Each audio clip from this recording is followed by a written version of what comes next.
Halagang 8,000 lang, pwede ka na makabili ngayon ng 11 inches na tablet na may 7,000 mAh na battery capacity. Totoo ba yan? Tignan natin. So meron tayo guys dito dumating na panibagong package, and sa loob nito isa daw to ngayon sa pinakamagandang choice for a budget-friendly na tablet. Meron tayo ditong white stylus na kasama. Very generic lang din tong stylus pero it will serve its purpose naman. Hindi siya premium feel pero hindi rin naman parang super plasticky, and mukha namang magtatagal. So meron tayo ditong USB Type-C port, then sa buong paligid niya wala kayo makikita na any buttons. Meron din tayo ditong dedicated na Type A to Type-C cable para sa kanya. And yung pangalawang accessory na kasama is color white na Bluetooth keyboard. And upon opening it, mas na-feel ko na talagang generic keyboard lang siya. Actually, parang generic keyboard siya na nirebrand into ITEL. So, ito yung mga quality kasi na nabibili ko before na tig 300, tig 400.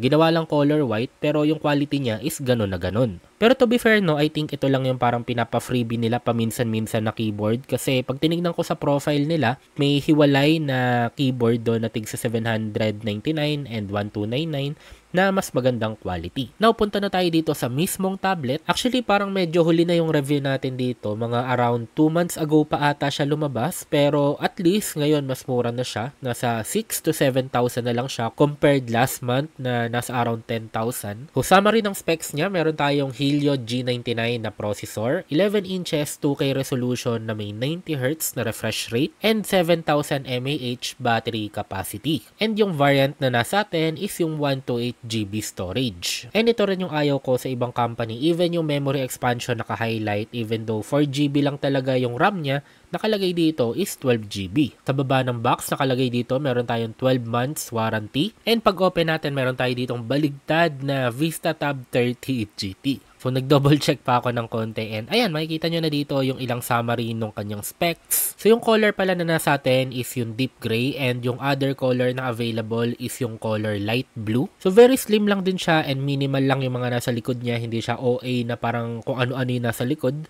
And pagdating dito sa harap, so puro bubbles na yung ating screen. So akala ko front protection lang siya above doon sa pre-installed na screen protector. Pero even itong pangalawang layer, no, is puro bubbles na din. So hindi ko alam kung ganito ba talaga to or matagal na tong stock or nagkamali ako ng hila. Pero ayan, tinanggal ko na lang din. So habang nag-open, silipin na muna natin yung iba pang laman ng box. So, meron tayo ditong 10 watts na charging brick. So, expect nyo medyo matatagalan kayo mag-charge dahil 7,000 mAh siya. And meron tayong USB Type-A to Type-C cable. And dito ako natuwa kasi may SIM ejector pin siya. Ibig sabihin, meron siyang SIM card slot. Na syempre, sinubukan ko na din agad. Pwede kayo dito maglagay ng isang SIM card and isang micro SD card up to 512GB. So para sa akin panalo na to, no, lalo na sobrang mura niya and bihira lang yung tablet na may SIM card slot. So okay na rin naman yung speed test na nakuha natin. Normally kasi sa 5G umaabot tayo ng around 80 to 90 Mbps, pero syempre dahil 4G lang siya, hanggang 18 lang yung na-reach natin. And pagdating naman sa Wi-Fi, ganun din. So pwede na rin siya. Umaabot tayo ng 130 to 150 Mbps, which is normally sa ibang gadgets ko is umaabot ng 300 Mbps. Pero para sa akin, pwedeng-pwede na to for a budget tablet. Good news, meron na rin siyang cover case na stand case na rin nakasama. Yun nga lang, very standard lang siya, hindi siya magnetic.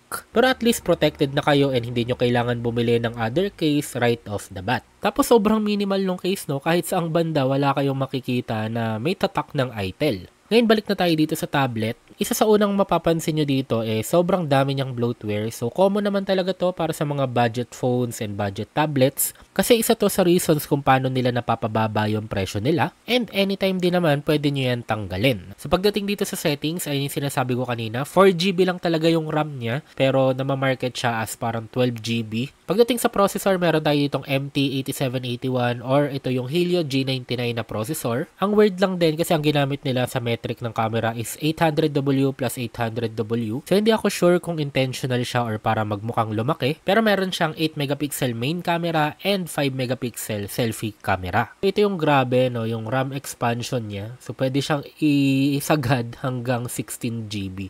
So, grabe. So, pwede siyang i-market pa na 20GB RAM. So, para sa akin, maganda naman yung tablet na to, no? Pero ito lang talaga yung parang isa sa pinaka-ayaw ko na way of marketing. So, meron din tayo ditong option for Dura Speed or ito yung parang game turbo version ni ITEL. Anyway, mas i-highlight natin siya sa full review and sa gaming review. Pagdating naman sa display colors, meron tayong warm, standard, and cool. And naka-Android 15 na din pala tayo. And okay din yung sound quality niyo hindi sabog, hindi tunog lata, even though budget tablet siya, naka-quad speaker siya.